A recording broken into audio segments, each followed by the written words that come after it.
In the name of Allah, the most beneficent and the most merciful. Assalamu alaikum everyone. So let us begin this topic of Chalazion. इसके लिए ज़रूरी है कि इससे पहले जो वीडियो अपलोड हुई है ना, that is about the general anatomy.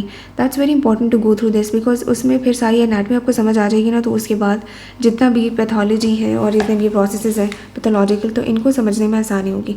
So I recommend कि आप पहले वो वीडियो देखें, उसके बाद आप ये देखें.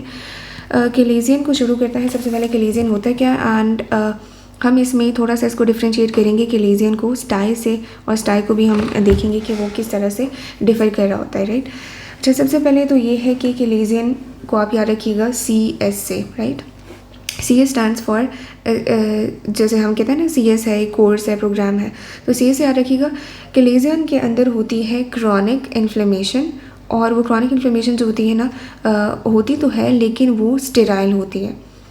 अब इसका क्या मतलब हुआ, इसका मतलब ये हुआ कि चलाज़ियन एक ऐसा प्रोसेस है, चलाज़ियन की जो पैथोलॉजी है उसमें क्या हो रहा है कि जो भी प्रोसेस हो रहा है, पैथोलॉजिकल प्रोसेस हो रहा है, तो उसके अंदर जो फ्लूइड की एक्यूमुलेशन हो रही है दैट इज़ स्टेराइल. अच्छा, अब एक्यूमुलेशन फ्लूइड की क्या हो रही है और चलाज़ियन होता क्या है. सी, ये आईलिड का स्ट्रक्चर हमने पहले वीडियो में भी देखा था. ये एक आईलिड है. अब आईलिड में आपको पता है कि जो क्रीज होती है उसके नीचे अगर हम बात करें तो स्किन के अंडर कुछ इस तरह के ग्लैंड्स मौजूद होते हैं जिनको हम बोलते हैं मेबोमियन ग्लैंड्स, राइट. तो मेबोमियन ग्लैंड्स की जो ड्रेनेज है वो यहाँ पे आईलिड के मार्जिन के अंदर, यानी आईलिड के मार्जिन में वो ड्रेन हो रहे होते हैं, क्योंकि इसकी कुछ सेबेशियस सिक्रीशंस होती हैं, वो प्रोड्यूस होती हैं और फिर वो आके आईलिड के मार्जिन में ड्रेन हो जाते हैं.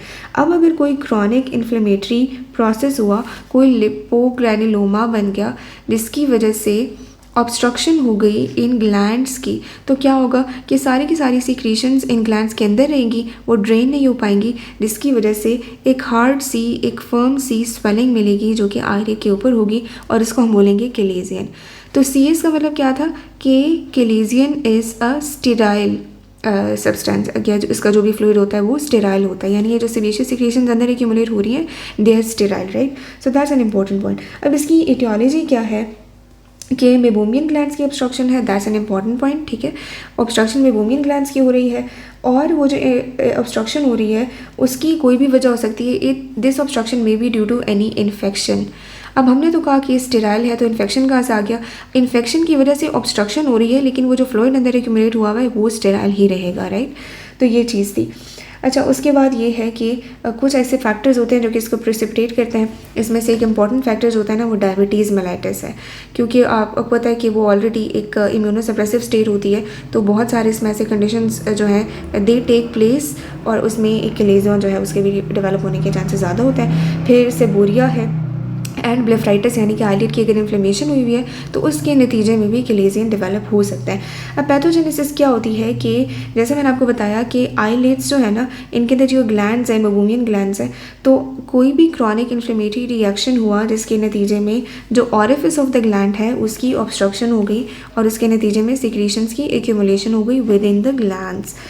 अब क्या हो गया कि अगर आपने आप इसकी पैथोलॉजी या माइक्रोबायोलॉजी में जाएं तो बहुत सारे ऐसे कोई ऑर्गेनिजम्स इन्वॉल्व होंगे जो कि ऑब्स्ट्रक्शन में रोल प्ले कर रहे होंगे, लेकिन बाहर हिस्टोलॉजी हमें यही बताती है कि अगर हम इन ग्लैंड्स को देखें तो यानी वो ग्लैंड्स जो कि चलाज़ियन की वजह से इफ़ेक्ट हो रहे हैं, अगर हम उनको देखें तो बहुत सारे प्लाज्मा सेल्स, और जो आपने क्रॉनिक इन्फ्लेमेशन के सेल्स पढ़े हैं ना कि प्लाज्मा सेल्स आते हैं और मोनोसाइट्स होते हैं, फिर मैक्रोफेजेस होते हैं, तो ये सारे के सारे क्रॉनिक इन्फ्लेमेशन के जो सेल्स हैं वो यहाँ पे मिलेंगे. Even lymphocytes would be found, ठीक है. तो ये हो गया. और फिर इसके अलावा क्या है कि जो ये सारी की सारी सेल्स आपको माइक्रोस्कोप में नज़र आ गई, विजिबल यानी ग्रॉस पे आपको क्या नज़र आएगा, एक बड़ी सी स्वेलिंग होगी जो आईलिड को इफेक्ट करी होगी, और यहाँ पे आप देख सकते हैं कि दिस इज़ अ स्वेलिंग जो कि चलाज़ियन की नज़र आती है.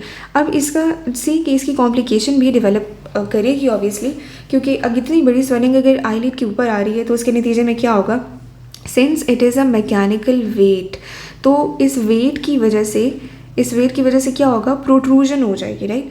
और कभी कभी तो क्या होता है कि ये जो आईलिड है ना, तो आपको पता है कि आईलिड की जो एलिवेशन होती है वो लिवेटर पैल्पेब्रे सुपीरियोरिस एक मसल होता है वो करा रहा होता है, तो उसका फंक्शन इस तरह से इम्पेयर होगा कि वेट अगर उसके ऊपर आ रहा है तो वो फोर्स जो कि ये लिवेटर मसल प्रोड्यूस कर रहा है वो इतनी सफिशेंट नहीं होगी कि वो इस फोर्स को ओवरकम कर सके, लिहाजा ये आईलिड जो है ना ये ड्रूप कर जाएगी.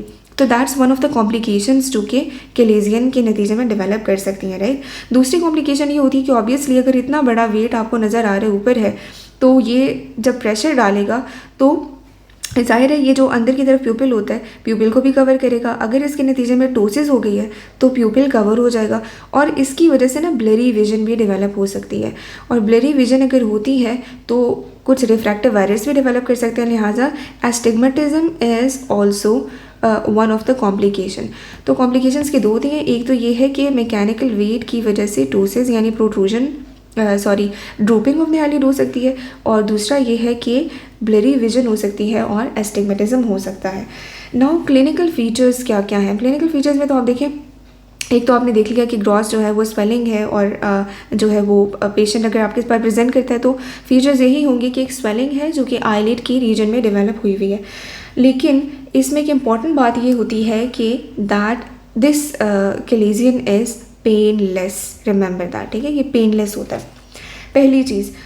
दूसरी चीज़ ये होती है कि इसमें आपको ना कोई जो एक्सटर्नल साइंस ऑफ इन्फॉर्मेशन होता है ना, जैसा कि आप देखते हैं कि जो जगह होती है उसमें रेडनेस होता है, फिर पैलर होता है, ठीक है, रेडनेस है या पैलर है, या फिर जो है वहाँ का टेम्परेचर राइज कर जाता है, तो देयर आर सर्टेन साइंस जिसको हम बोलते हैं ना रूबर है एंड ऑल दैट। तो ये आपको नहीं मिलते। एक्यूट इन्फ्लेमेशन के जो साइंस है वो यहाँ पे नहीं मिलते। पेनलेस स्वेलिंग है और external signs of acute inflammation they are not seen, ठीक है। इसके अलावा आपने देखा कि एक नोड्यूल है जिसको आपने पैल्पेट किया तो उसकी वो फर्म था, और बाकी ये है कि आपने लिड को इवर्ट करके देखना है। अब लिड को इवर्ट कैसे करना है कि अगर यहाँ पे मैं बात करूँ, आपने क्या करना है कि ये जो आईलिड है ना, इसको इस तरह से लिफ्ट करना है ऊपर की तरफ, तो इवर्ट हो जाएगी। जब आप इसको इवर्ट करके देखेंगे तो अंदर की तरफ जो सारा कंजंक्टिवा होता है, रिमेंबर कंजंक्टिवा के दो पार्ट्स होता है। एक कंजंक्टिवा का वो पोर्शन होता है जो कि पूरी की पूरी आई को लाइन कर रहा होता है, जिसको हम बोलते हैं द बल्बर कंजंक्टिवा, और एक वो पार्ट होता है जो कि आई लिड को अंदर से लाइन कर रहा होता है, उसको बोलते हैं पैल्पेब्रल कंजंक्टिवा। तो जो पैल्पेब्रल कंजंक्टिवा होता है ना, आपने उसको देखना है कि वो सारे का सारा यानी आईलिड जो है वो अंदर से रेड हुई हुई होगी, तो पैल्पेब्रल कंजंक्टिवा की रेडनेस नज़र आ रही होती है। और कभी कभी आपको एक रेड सा फ्लेशी मैस अंदर की साइड से भी नज़र आ सकता है। बाकी ये है कि क्लिनिकल फीचर्स में भी आपको एस्टिग्मेटिज्म ज़रूर मिलेगा, और उसकी वजह आपको पता लग गई है कि प्रेशर है, और उसकी वजह से जो प्यूपिल है उसको भी टोसिस ने कवर कर दिया है, और ब्लरी विजन है तो एस्टिग्मेटिज्म होगा।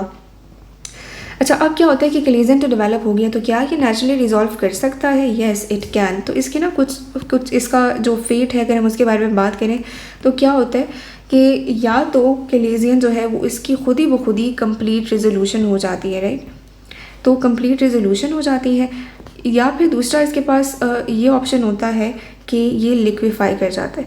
अब अगर ये लिक्विफाई करेगा तो क्या होगा कि एक सैक सी डेवलप होगी, और उस सैक के अंदर जो है वो फ्लूइड होगा, ठीक है।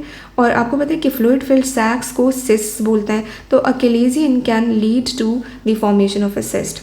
तीसरी बात क्या होती है कि इसका फाइब्रोसिस हो जाता है, और फाइब्रोसिस होने के नतीजे में ये एक हार्ड नोड्यूल बन जाता है।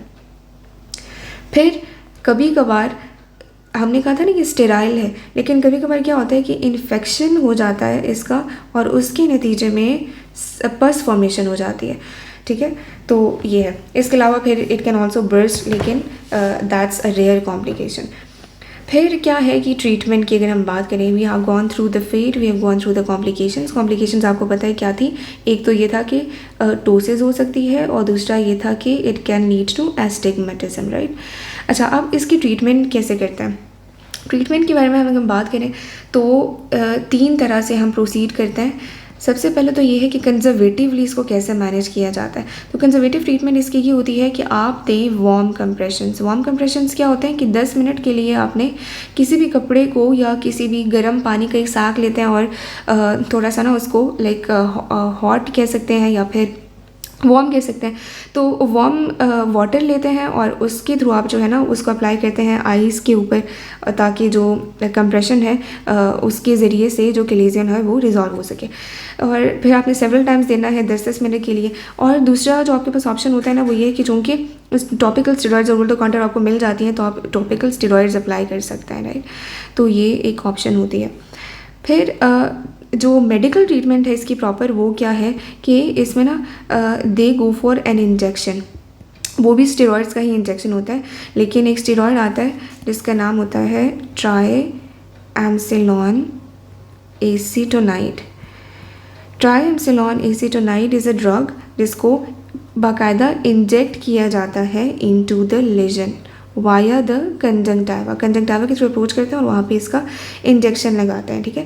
और दूसरी ऑप्शन ये होती है कि आप साथ में इसको सिस्टमिक एंटीबायोटिक्स भी स्टार्ट करा दें, क्योंकि जैसे हमने बोला कि इन्फेक्शन के चांसेस हैं तो इट्स गुड कि आप एंटीबायोटिक्स दे दें। और अल्टीमेट जो इसकी ट्रीटमेंट होती है ना, that is the surgical treatment, ठीक है। तो इसको कॉमनली वैसे यूज़ भी सर्जिकल ट्रीटमेंट को ही किया जाता है। अब ये ना एक प्रॉपर प्रोसीजर होता है। इसमें सबसे पहले आप क्या करते हैं कि आपने जो आईलिड है, सबसे पहले तो आपने लोकल एनेस्थीसिया देना है, ठीक है।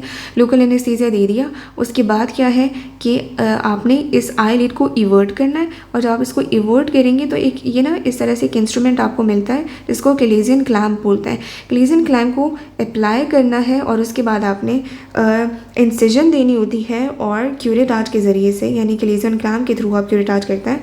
और इसमें आप रिमेंबर कि एक वर्टिकल इंसिजन देते हैं, ठीक है। वर्टिकल इंसिजन दिया और आपने क्या किया कि वो जो इसके अंदर सारा मटेरियल था उसको आपने रिमूव कर दिया। बाकी आपने टॉपिकल एंटीबायोटिक स्टेरॉइड्स दे दिए और 1 वीक पोस्ट ऑप तक आपने उनको कंटिन्यू किया। So let us revise this. हमने क्या पढ़ा? हमने क्लेजन के बारे में पढ़ा। क्लेजन क्या होता है? आईलिड्स के अंदर जो मेबूमियन ग्लैंड्स होते हैं उनकी ऑब्स्ट्रक्शन हो जाती है, जिसकी वजह से accumulation of the sebaceous material with in the glands होता है और एक स्वेलिंग नज़र आती है जिसको क्लेजन बोलता है। इसकी कॉम्प्लिकेशन इस तरह से है कि ये टोसिस करा सकता है और ये एस्टिग्मेटिज्म करा सकता है।